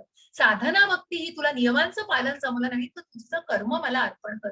हे कुंतीपुत्रा, तू जे काही करतोस, जे काही खातोस, जे काही अर्पण करतोस, दान करतोस, तसेच जे काही तपस्या करतोस ते मला अर्पण करावे. तुझं कर्म अर्पण करायचं नसेल, तुला तुझं कर्म, ते कर्म करणं पण तुला शक्य नसेल, त्या कमिटमेंट्स देणं तुला शक्य नसेल, त्या जबाबदाऱ्या स्वीकारणं तुला शक्य नसेल, तर त्याचं फळ तू मला अर्पण कर. जे काही तू खातोयस किंवा जे काही तू करणार आहेस त्या कर्माचं, मग त्या गोष्टीचं जे काही तुला मिळणारं फळ त्याच्यातनं असेल तर ते फळ तू मला अर्पण कर. तू जी तपस्या करतोय तप मला अर्पण कर. तू नैवेद्य, तू जे अन्न खाणार आहेस ते अन्न मला अर्पण करून खा. अशा प्रकारे मग त्या कर्माचं फळ तू मला अर्पण करू शकतोस. जर तुझं कर्म अर्पण करू शकत नसतील तर त्याद्वारे तू मला साधू शकतोस. आणि म्हणूनच या भक्ती सेवेच्या टप्प्यावर जसं मी म्हटलं की आपल्याला, जसं आता आपल्या बरोबर संजना माताजी आलेल्या आहेत, अशा अनेक भक्तीच्या सेवा आपल्याकडे आहेत. त्या इस्कॉनच्या अनेक भक्तीच्या, जसं एक मी ही सेवा, ही कीर्तनमची, तुम्ही ही श्रवणमची एक सुंदर सेवा करताय. जसं आपण भक्तीच्या नवविध भक्तीच्या 9 सेवा बघितल्या, त्याच्यामध्ये श्रवणम, कीर्तनम, स्मरणम, अर्चनम, पूजनम हे तर आपण करूच शकतो. आणि त्या प्रकारे त्याच्यातनं आपण त्या माध्यमातून स्वतःला भक्तीच्या मार्गावरती आणू शकतो. पण या ज्या अनन्य भक्ती, साधना भक्ती, या भक्तीच्या सेवा ज्या आहेत की ज्याच्यामध्ये तुम्ही स्वतःच काहीतरी, मग पुढे जाऊन भगवंत म्हणतात काही नाही तरी तू ज्ञान घेऊन तू मला काहीतरी तुझं अर्पण केलं पाहिजेस, की त्या बदली मी तुला तुझं कर्म, तुझ्या कर्माचं फळ तुला मिळणारच आहे. तू जे करतो आहेस ते तुला मिळणारच आहे, परंतु तुझा वेळ किंवा तुझ्या काहीतरी गोष्टी तरी तू मला अर्पण केल्या पाहिजे. त्या गोष्टीचा त्याग, वेळ, या गोष्टी तरी तू मला अर्पण कर. आणि म्हणूनच भगवंतांनी हे एक सोल्युशन पुढे जाऊन निष्काम कर्माच्या त्याच टप्प्यावरती भगवंतांनी सांगितलंय की कुठेतरी तुझा वेळ, कुठेतरी या गोष्टी तू मला अर्पण कर. जर पूर्ण कर्म त्याच्यात करू शकत नसशील तर या गोष्टी मला तू अर्पण कर. मग उद्दिष्ट लक्षात घ्या त्याच्यात की मग म्हणूनच या सेवा, जसं इथे इस्कॉन बेंगलुरूची ही लिंक केलेली आहे, मग तुम्ही जे दान करणार आहात तो मग याचद्वारे तुम्हाला त्या लाईन्सवर कुठेतरी ही माहिती देण्याचं मी प्रयत्न करतेय की कुठेतरी हे दान तप, मग तुम्ही दान तप याच्या मार्फत काय, तर तुम्ही इस्कॉनची काही सेवा करू शकता, मग तुम्ही अन्नदान करू शकता. जे भगवंत म्हणाले जे तू खातोयस ते मला अर्पण कर. ज्या प्रकारे तू तप दान, तुझ्याकडे जे काही धन आहे त्या अर्थार्थ, म्हणजे मग तुम्ही या मार्फत, तुम्हाला कुठलीही सक्ती नाहीये, मग हे या भक्तीच्या मार्फत तुम्हाला जस्ट एक माहिती दिली जाते आणि ही एक स्लाइड ऍड केलेली आहे. मग कुठेतरी याच्या खूप फॅसिलिटीज, मग शेवटी बघा इस्कॉन ही संस्था कुठेतरी सगळ्या देणग्यांवर चालते. आज अनेक जे इस्कॉनची मंदिरं बांधली जातात, इतकी मोठी मोठी मंदिरं की ज्याच्यामध्ये अनेक सुविधा उपलब्ध आहेत, अनेक सेवा, मग तुमच्यासाठी सुद्धा खूप बेनिफिशियल आहेत बऱ्याच गोष्टी. मग त्याचं सगळ्याच तुम्हाला ज्ञान घेता येईल. मग तुमची जी काही इच्छा असेल, अहो शेवटी आपण म्हणतो ना तो खारुताईचा वाटा, तसं तुमच्या स्वेच्छेने, कुठलीही बांधिलकी नाहीये तुमच्यावर, कुठलाही फोर्स नाहीये तुम्हाला, कारण जे मिळणार आहे ते ज्ञान तुम्हाला मिळतच राहणार आहे.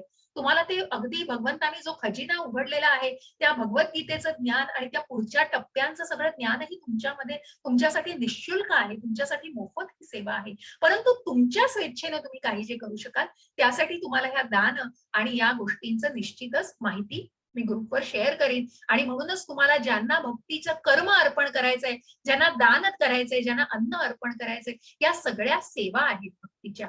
आणि मग या सेवांमध्ये स्वतःला तुम्हाला द्यायचं असेल तर तुम्हाला मी निश्चितच ती लिंक कुठेतरी शेअर करीन आणि व्हॉलेंटिअरचा फॉर्म सुद्धा शेअर करीन की ज्यांना मराठीचा आपला ग्रुप हा हळूहळू करून बघा 2, 4, 6, 10, 15, 20 आज आपला जवळजवळ 30-40 जणांचा खूप छानसा असा ग्रुप आहे.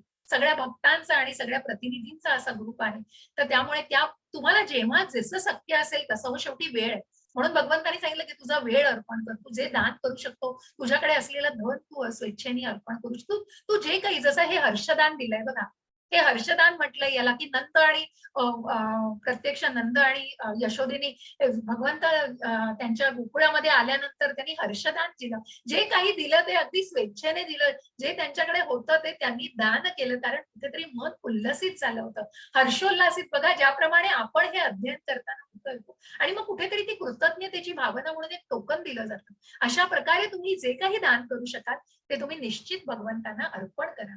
आणि हाच प्रयत्न आहे सांगण्याचा. मी निश्चित या सगळी माहिती तुम्हाला या मार्फतच शेअर करेन ग्रुपवर. सगळ्या या डोनेशन्स आणि व्हॉलेंटिअरिंग ज्या सेवा तुम्ही इच्छेने देऊ शकता, जसं को होस्ट, ऍडमिन, आपल्याला टेक्निकल मध्ये खूप सेवा हव्या असतात, ज्याप्रमाणे तुम्ही डोनेशन्स मध्ये काही सेवा देणगी देऊ शकता. आपलं खूप सुंदर असं बंगलोरला, मी जसं म्हटलं की एनएनडी प्रभूजींचं स्वप्न आहे जे मंगलोरला अजून खूप सुंदर, जिथे प्रत्यक्ष आध्यात्मिक असे आणि तुम्हाला खूप सुविधा मिळणार आहेत, की प्रत्यक्ष तिथे युनिव्हर्सिटी सारखं अभ्यासक्रम असणार आहेत. आणि प्रभूजी खूप प्रयत्न करतायत की ती सगळ्यांना त्याची उपलब्धता आणि असं एक सुंदर मंदिर बांधलं जात आहे. आणि त्यासाठी अनेक देणग्यांची कुठेतरी गरज आहे. आणि ते निश्चितच तुम्ही तुमच्या स्वेच्छेने जर पूर्ण करू शकलात काही गरज, तर निश्चित प्रयत्न करा, अशी या भक्तीच्या मार्फत तुम्हाला सांगण्याची सूचना वजा विनंती आहे. तर त्या मार्फतच आपण पुढे जातोय. मग कर्म नाही तर तुझं दान कर. कशा प्रकारे दान तप करू शकतोस, त्याच्या पुढे जाऊन तू सकाम कर्म केलंस, तू चांगलं कर्म केलंस तरी ते कर्म मला अर्पण, मग ते सकाम कर्मातलं असलं तरी चालेल, तुझं ते, तुझी भावना महत्वाची आहे. अथैत दप्य शक्तोसी कर्तुम मध्योगमाश्रिताः सर्व कर्म फल त्यागम ततः कुरु यतात्मवान. हरे कृष्ण माताजी. हरे कृष्णा. तथापि तू जर माझ्या भावनेने युक्त होऊन कर्म करण्यात असमर्थ असशील तर सर्व कर्म फलांचा त्याग करून कर्म करण्याचा आणि आत्मस्थित होण्याचा प्रयत्न कर. हरे कृष्ण. हरे कृष्ण. आणि म्हणूनच तू माझ्या भावनेने युक्त करून कर्म करण्यास असमर्थ असशील, मग तुला ते कृष्ण भावना भावित कर्म अजून जमत नसेल, तुला ते निष्काम कर्म जमत नसेल, तुला या भक्ती सेवेतलं कर्म जमत नसेल, तर सर्व कर्म फळांचा त्याग करून मग त्या सद्भावनेने ते कर्म कर. आणि मग कुठेतरी त्या फळांचा तू कुठेतरी त्याग करण्याचा प्रयत्न कर आणि आत्मसिद्ध होण्याचा प्रयत्न कर. ती कृष्ण भावना तू अजून आणू शकत नाहीयेस, पण कुठेतरी फळांचा त्याग करायला शिक. आणि म्हणूनच त्या त्यागातनं सुद्धा तू माझ्या त्या निष्काम कर्माकडे जाऊ शकशील. अशा या टप्प्यांवरती आपल्याला बघायचंय. बघा, आधी भगवंतांनी अनन्य भक्ती सांगितली, मग अनन्य भक्ती मन आणि बुद्धी स्थिर कर. त्याच्यानंतर तू तुझं नियमांचं पालन कर. नियमांचं पालन करू शकत नसलास तर तू तुझं कर्म त्या माझ्या भावनेमध्ये, मग त्या मंदिराची जी बांधणी केली जात होती किंवा जसं मी व्हॉलंटिअरिंग सांगितलं तसं निष्काम अकर्म कर, कृष्ण भावना भावित कर्म कर. ते कर्म तू करू शकत नसलास तर तू तुझं दान तप, तुझा वेळ मला अर्पण कर. तू त्याप्रमाणे मला माझी सिद्धी प्राप्त करू शकशील. आणि तसंही तू करू शकत नसलास तर तुझ्या कर्मफळांचा त्याग, तू सकाम कर्म कर. तू कृष्ण भावनेने कर्म करू शकत नाहीस, कृष्णाला अर्पण करू शकत नाहीस, पण निदान त्या फळांचा त्याग करण्याचा तरी प्रयत्न कर. आणि मग ते कर्म कुठेतरी निष्काम कर्माकडे वाटचाल करेल आणि तू आत्मस्थित होण्याचा कुठेतरी प्रयत्न कर. श्रेयो हि ज्ञानमभ्यासात् ज्ञानात् ध्यानं विशिष्यते ध्यानात् कर्मफल त्यागात् गच्छन्ति निरंतरम. हरे कृष्ण माताजी. हरे कृष्ण माताजी. स्क्रीन दिसत नाहीये मला. नाही दिसत आहे अजून, नाही आली. 12.12 नाही आली. कुणाला दिसतीये? संजना माताजी. चालेल माताजी. अच्छा आली आता. माताजी वाचा. ओके हा. वाचा माताजी. हरे कृष्ण. हरे कृष्ण. तुला जर असा अभ्यास करणे शक्य नसेल तर ज्ञानाचे अनुशीलन करण्यात तू स्वतःला संलग्न कर. तथापि ज्ञानापेक्षा ध्यान श्रेष्ठ आहे आणि ध्यानापेक्षाही कर्मफलांचा त्याग करणे श्रेष्ठ आहे. कारण अशा कर्मफल त्यागामुळे मनुष्याला मनःशांती प्राप्त होते. हरे कृष्ण. हरे कृष्ण. एक मिनिट द्या मला जरा.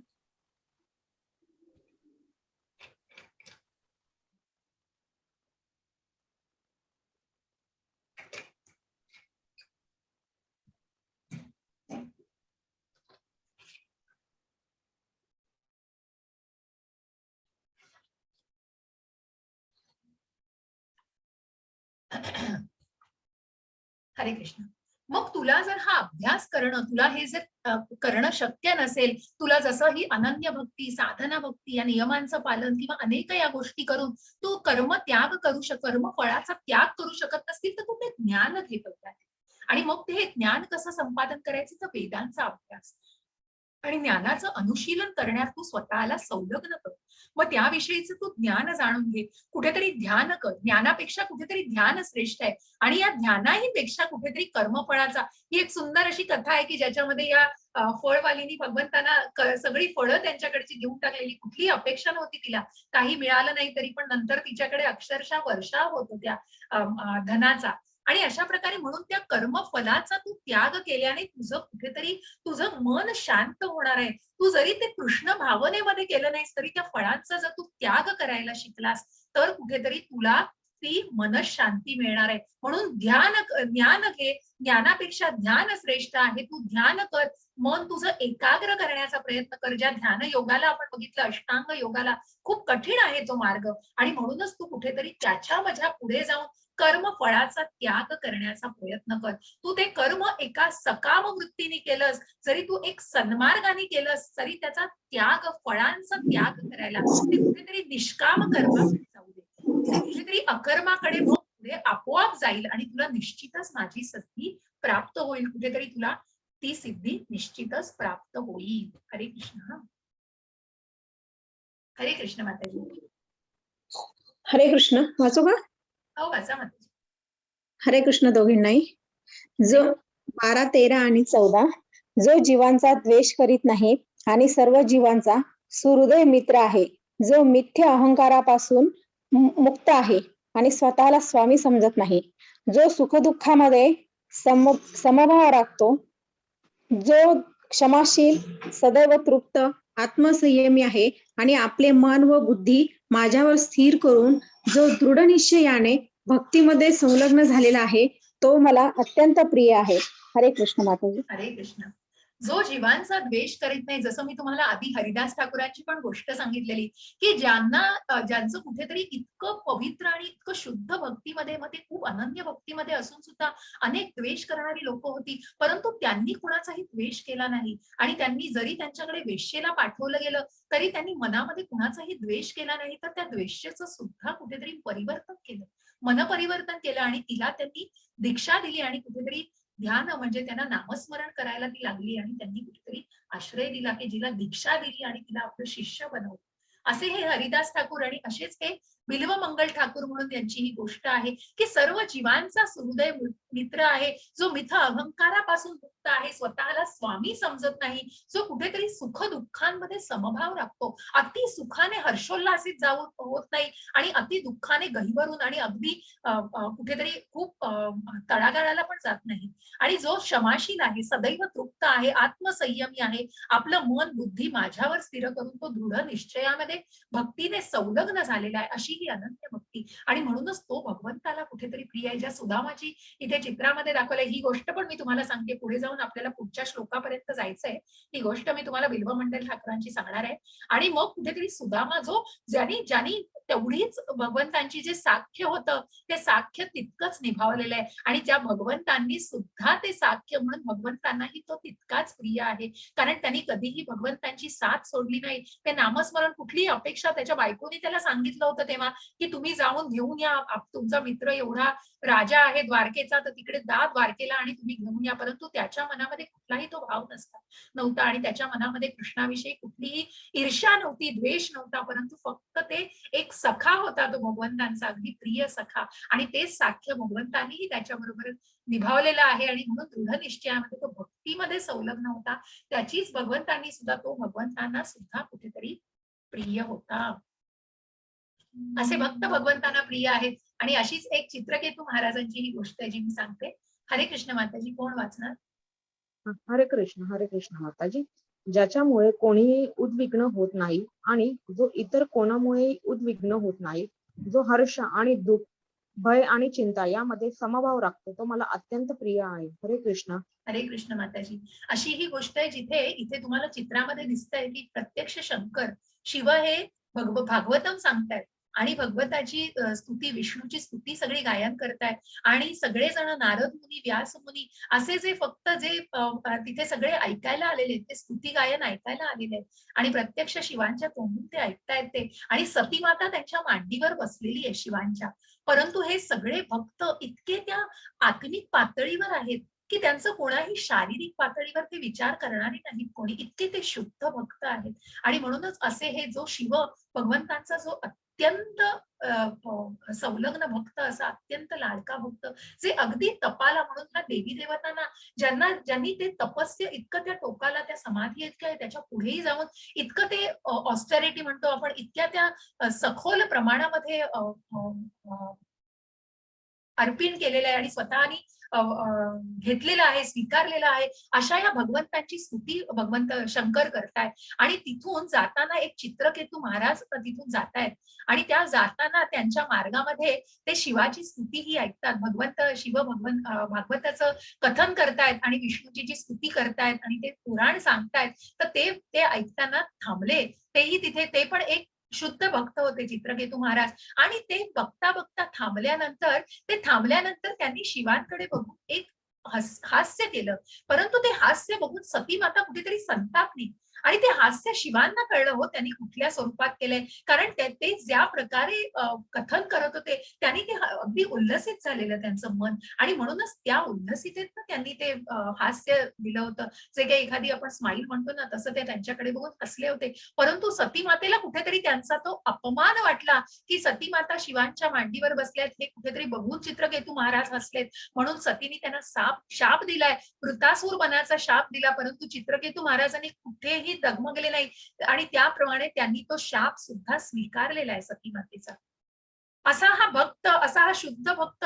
जसं नारद मुनींची गोष्ट, मी दक्ष महाराजांची गोष्ट आहे की दक्षाचे पुत्र व दक्षाचे अनेक पुत्र असतात, 10,000 पुत्र, की ज्या दक्षाला मनुष्य प्राप्तीची म्हणजे कुठेतरी निर्मितीची आज्ञा दिलेली असते, आणि त्या दक्ष 10,000 पुत्रांना जन्म देतो, आणि त्या दक्ष राजापासून जे जन्मलेली मुलं असतात त्यांना तो शिक्षा घेण्यासाठी नारद मुनींकडे पाठवतो. नारद मुनीच ते, तर त्यांना ते सगळे त्यागाची आणि संन्यासाची ज्ञान देतात, की कुठेतरी परमतत्वाची आणि भगवंतांच्या सगळ्या ज्ञानाची ओळख करून देतात. हे सगळं ज्ञान घेतल्यानंतर, या परमतत्वाला जाणल्यानंतर ती सर्व मुलं संन्यास घेतात.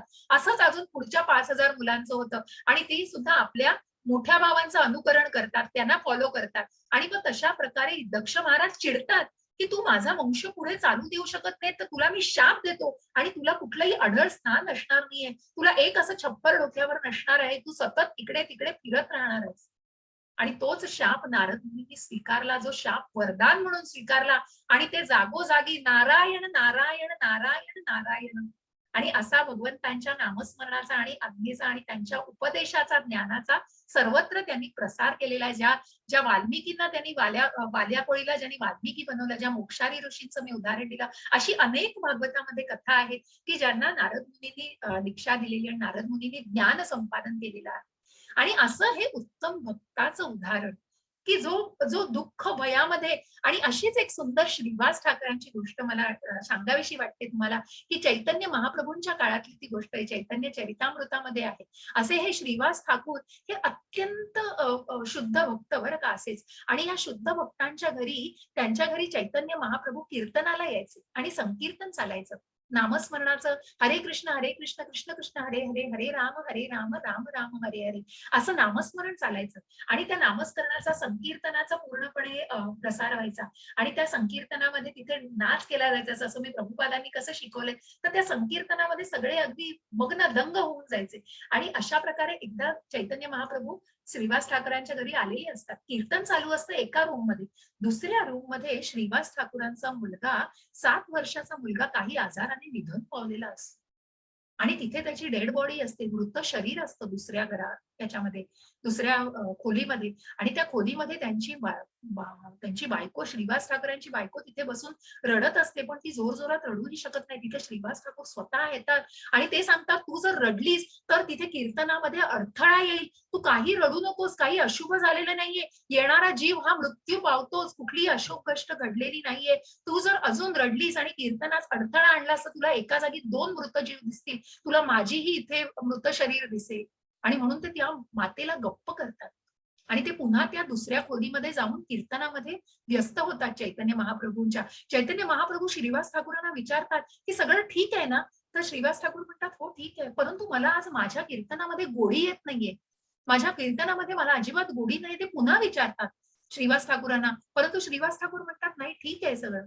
पण त्यांना कुठेतरी संशय येतो, प्रत्यक्ष कृष्णाचा अवतार चैतन्य महाप्रभू. आणि म्हणूनच ते दुसऱ्या खोलीत प्रत्यक्ष जातात, तेव्हा बघतात की त्यांच्या मुलाचं मृत शरीर असतं तिथे आणि त्यांची बायको तिथे रडत असते, पण अजिबात आवाज न करता तिथे, कारण श्रीवास ठाकूरांनी तिला सांगितलेलं असतं.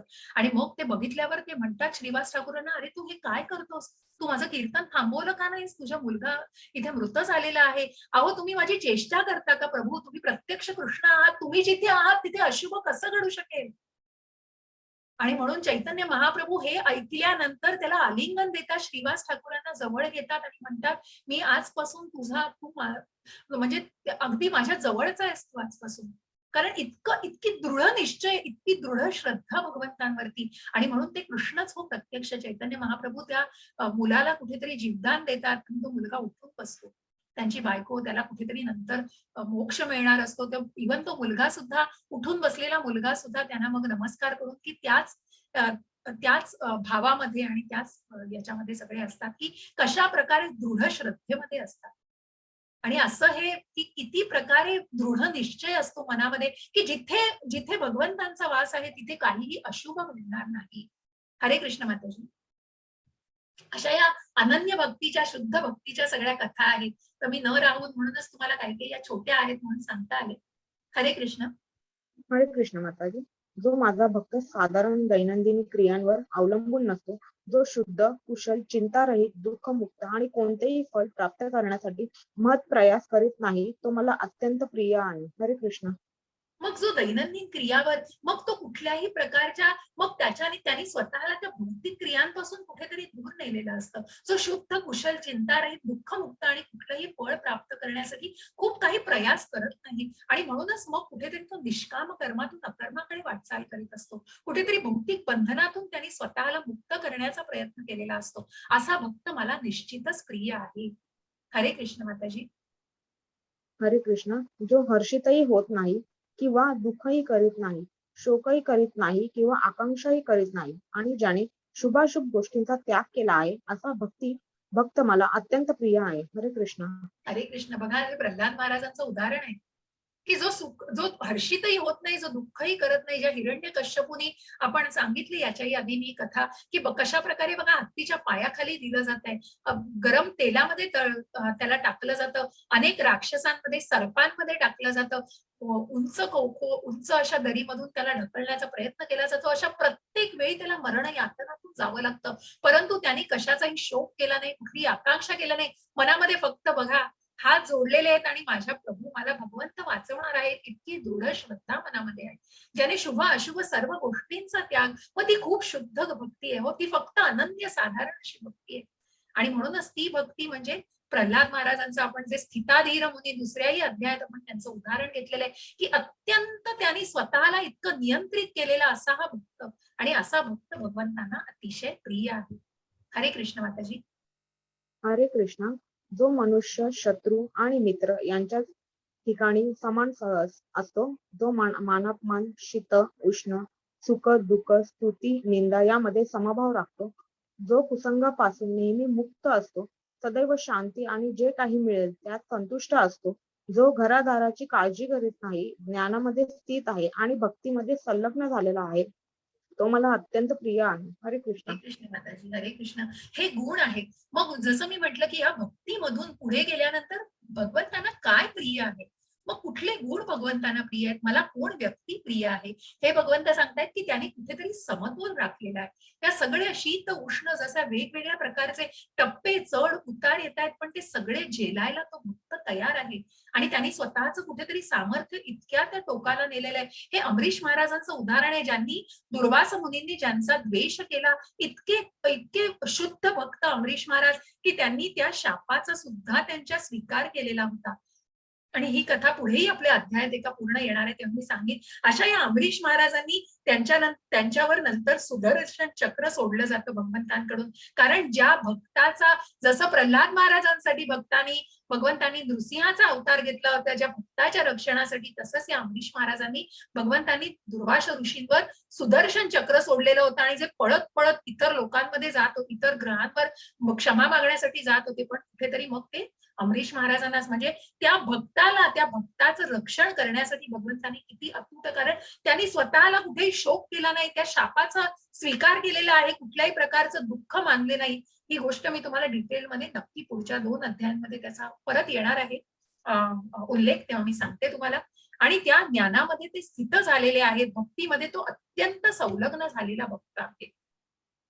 आणि मग अशी ही भक्तीची गोडी कशी अवीट आहे बघा, की मग जे भक्ती सेवेच्या या अविनाशी मार्गाचे अनुसरण करतात बघा, अनुकरण आणि अनुसरण. अनुसरण म्हणजे तुम्ही कुठेतरी त्याचा आश्रय घेतात, अनुसरण म्हणजे त्याला तुम्ही फॉलो प्रॉपरली करता, अनुकरण म्हणजे तुम्ही फक्त ते कॉपी करता, त्याची कुठेतरी नक्कल केली जाते, परंतु अनुसरण केलं जातं, त्याचा आश्रय ते अवलंबिल्या जातात त्या गोष्टी, आणि जे पूर्णपणे श्रद्धेने स्वतःला जोडून घेतात, मला सर्वोच्च ध्येय बनवतात, मग कुठलाही अडथळा मार्गामध्ये येऊ देत नाहीत, आणि त्या ध्येयापर्यंत निश्चयाने पोहोचतात.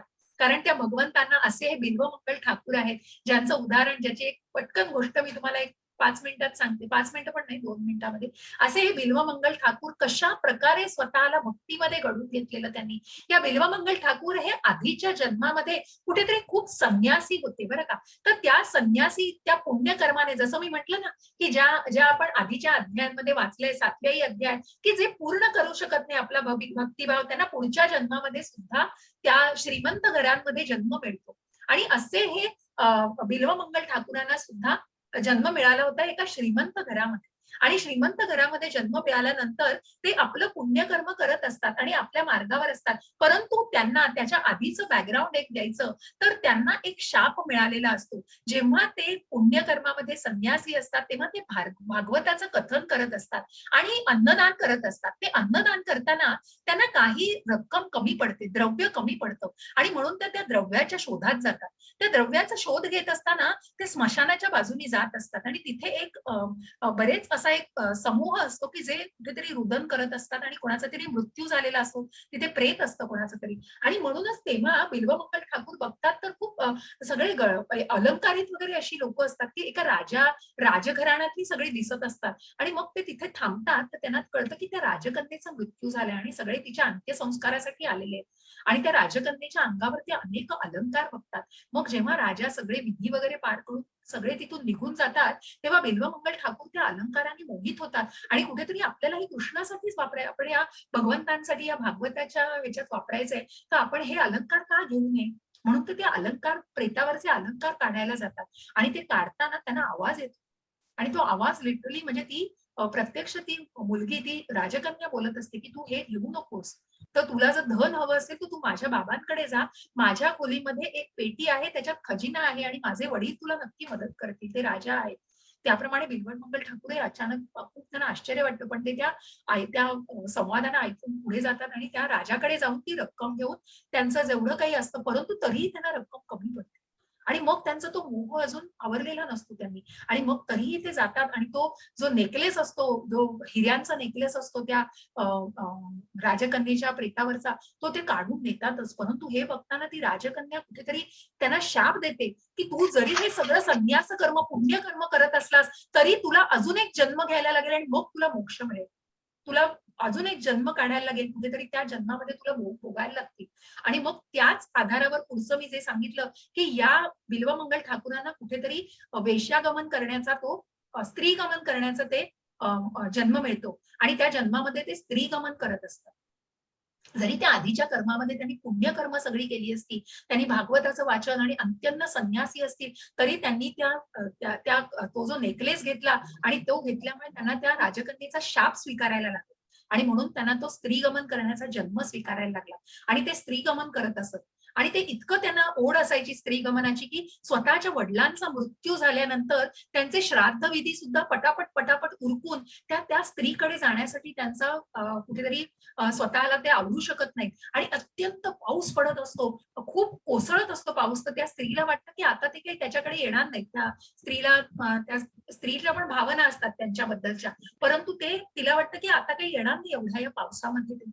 आणि ते पावसात येणार नाही तरी पण त्यांना ते पटापट श्राद्धाचे विधी उरकतात आणि अत्यंत भरलेल्या पूरग्रस्त अशा नदीतून ते पार करतात. एका मृत शरीराच्या साह्याने ती नदी पार करतात की त्यांना बघा, त्यांचं मन भ्रमित झालेलं असतं की मला पोचायचंय तिच्याकडे. आणि मग ते मृत शरीर आहे का ओळखा आहे हे पण बघत नाही, त्या मृत शरीराचा आधार घेऊन ते पुढे जातात. आणि ते वरती पाणी साठलेलं असतं तरी त्या दोरी वाटते त्यांना आणि त्या सापाच्या एका आधारे ते चढून त्या स्त्रीकडे जातात आणि त्या स्त्रीचा दरवाजा ठोठावतात. ती स्त्री दरवाजा उघडते आणि म्हणते, तुम्ही कसे काय आलात? कसं आश्चर्य, एवढ्या या भर पावसामध्ये तुम्ही आलात कसे? शक्य कसं झालं? तर ते म्हणाले, मला शक्य झालं, माझ्या वडिलांचा मृत्यू झाला तरी मी पटापट सगळी कर्म, सगळं त्यांची श्राद्धाची कार्य उरकून आणि मी तुझ्यासाठी पावसातनं मृत शरीराचा आधार घेऊन आणि सर्पाच्या साह्याने मी चढलो सगळं आणि मी आलो तुझ्याकडे. मग ती स्त्री म्हणते, तुम्ही इतके प्रयत्न माझ्यासाठी केलेत, हे सगळं जर कष्ट तुम्ही कृष्णासाठी केलेत आणि कृष्ण भक्तीसाठी केलेत, ह्या कष्ट घेतलेत, तर तुमचं काय रूप असेल, तुमचं किती परिवर्तन होईल. आणि ती स्त्री दुसरी तिसरी कोणी नसून त्यांच्या आधीच्या जन्मातले त्यांचे गुरु असतात. आणि मग कुठेतरी त्या गुरुच्या रूपातच ती त्यांना ज्ञान देते असते आणि ते कुठेतरी खडबडून जागे होतात, कारण त्यांनी पुण्यकर्म ते केलेलं असतं. आणि मग त्यांना त्यांचं ते पुण्यकर्म आठवतं आणि ते तिथून पळ काढतात आणि पळत पळत सुटतात आणि कुठेतरी संन्यासी भावना धारण करून, वस्त्र धारण करून संन्यासाची त्या वृंदावनाच्या मार्गावरती लागतात. परंतु शेवटी बघा, फॅनचं बटन बंद केल्यानंतर फॅन काय खटकन बंद होत नाही, तो हळूहळू बंद होतो, बरोबर. त्याचप्रमाणे अजून त्यांच्या भावना मनातल्या पूर्ण गेलेल्या नव्हत्या.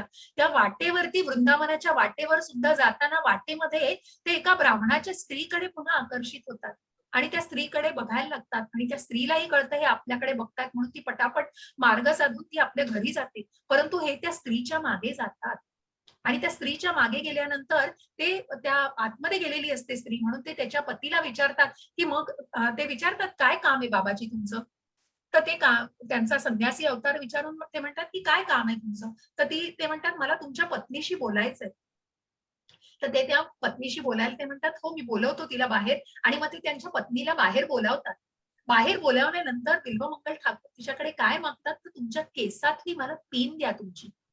आणि ती पिन घेतात आणि स्वतःच्या डोळ्यात उपसतात आणि त्यांचे डोळे घालवतात. आणि मग ते सांगतात की मला माझ्या कृष्णाच्या मार्गावरती अडथळा येत होता या डोळ्यांचा, कारण मी कुठेतरी माझ्या भावना पूर्ण नियंत्रित करू शकलो नाही, म्हणून मला हे डोळे अडथळा होते माझ्या मार्गातले कृष्णाकडे जाणाऱ्या. आणि म्हणूनच मग ते बिल्वमंगल ठाकूर इतके स्वतःला त्या भक्तीमध्ये लीन केलं की प्रत्यक्ष भगवंत येऊन वृंदावनात त्यांची भजनं ऐकायचे. इतकी भजनं आणि इतके ते अवीट भजनं गायचे, मधुर भजनं, की मग ते प्रत्यक्ष भगवंत त्यांचं भजन ऐकायला यायचे. म्हणून जे भक्ती सेवेच्या अविनाशी मार्गाचं अनुसरण करतात ते पूर्णपणे श्रद्धेने स्वतःला जोडून घेतात, त्याच्यामध्ये स्वतःला पूर्ण विलीन करतात आणि कुठलेही अडथळे येऊ शकत नाहीत त्याच्यामध्ये. ते सर्वोच्च ध्येय त्यांनी बनवलेलं असतं. म्हणूनच ते भगवंतांना खूप प्रिय असल्यावर भगवंत प्रत्यक्ष त्यांना दर्शन, त्यांच्या डोळ्यांना दृष्टी नाहीये पण भगवंत प्रत्यक्ष ऐकायला येतात त्यांचं भजन. आणि असे हे शुद्ध भक्त. इथे आपण हा सुंदर असा भक्तीचा योग संपवतो आहे आणि इथे द्वादशोध्याय समाप्त. हरे कृष्ण सगळ्यांना. काही प्रश्न असतील तर एक 5 मिनिटं घेते मी, मला थोडीशी आज पण घाई आहे. तर जर तुम्हाला प्रश्न असतील तर निश्चित माताजी कोणाला अनम्यूट करा, मी रेकॉर्डिंग हो थांबवते. हो माताजी.